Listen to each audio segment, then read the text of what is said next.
This is Sanaa Albanawi from Jordan. I work on peace and security agenda and in the education sector as well. So regarding my role in JONAP I and II, which are the Jordanian National Action Plan to activate the Resolution 1325 on women, peace and security, I took part in the drafting phase of the first JONAP, which was done back in 2016 and 17. This JONAP was done in a participatory approach. Why? Because we needed the ownership, the national ownership of this National Action Plan.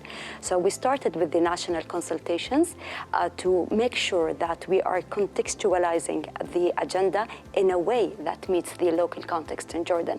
After that, we worked with the National Coalition to make sure that our work is aligned with their work as well in the field of women, peace and security. Also, the steering committee, which was a committee from the Secretary Generals from different government institutions, security and military sectors, because we wanted to ensure the political will of those Secretary Generals to advance the endorsement of this JONAP. And most importantly, we received international technical support from different organizations to make sure that we are meeting the global standards.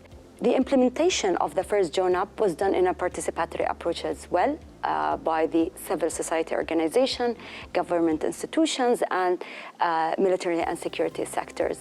After that, when we started working on the second JONAP, we were thinking like, yes, we need to have a broader range of stakeholders and to have more groups to show that women, peace and security can be implemented at different levels and in different sectors. So we had more people who are working on environment issues, people with disabilities, refugees. So by that, we would have the inclusive and comprehensive NAP that can be implemented on ground.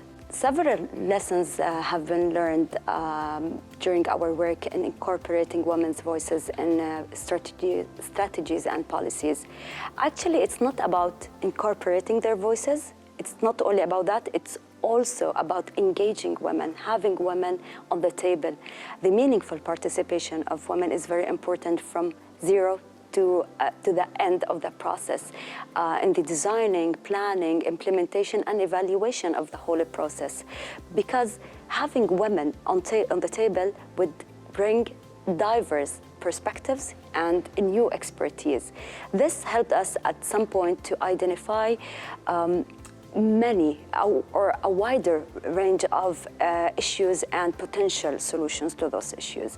So it's very important to have multiple perspectives to enrich and have an inclusive strategies and policies. Women have specific needs and men also have specific needs. We all know that.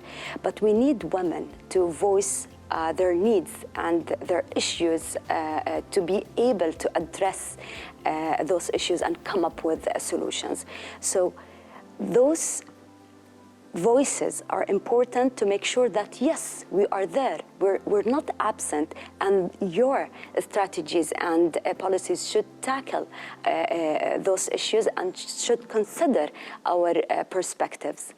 The first thing we should consider is to have a wider range of stakeholders from different areas, from different backgrounds. It's not only, for instance, in the case of Jordan, it's not only about Amman, it's also about Irbid, Karak, and the other governorates in Jordan. So we need to have representatives from different areas in order to enrich our local strategies and policies. The second thing that is really important is needs assessment. We can never guess what are the challenges or the needs of other people that are living in remote areas. So we need, because as we all know that the violent extremism has its own drivers, and those drivers differ from one context to another. They could be social, economic, political, and etc. So we need to conduct that assessment to come up with a number or a list of challenges or issues that we need to tackle. How? By adopting the multi-sectoral and participatory approach. It's not only about having people from the security sector or from ministries that are related to work or concerned to work with youth or on violent extremism. Health sector, social sector, economic sector, we all responsible for having local strategies and policies that are responsive to the real needs of youth and that show the drivers of violent extremism according to the unique context of each area in any country. I think the forum was very important in terms of bringing different people from different backgrounds and contexts. At the beginning, I thought that I only will have the chance to share my expertise, and I expected to hear the same expertise from different people. But in reality, I found that we all suffer from the same issue, yet each country has its own context and its own challenges. So it was very rich in terms of new expertise, new challenges, new issues, new perspectives. I used to look at violent extremism from one perspective, which is the Jordanian perspective. Now I got many perspectives, and that enriches, of course, my expertise. I think one of the most important things that was done in the forum is the safe space that was created for all participants, where we had the chance to share and to listen from each other. And I'm really grateful that I took place in this forum.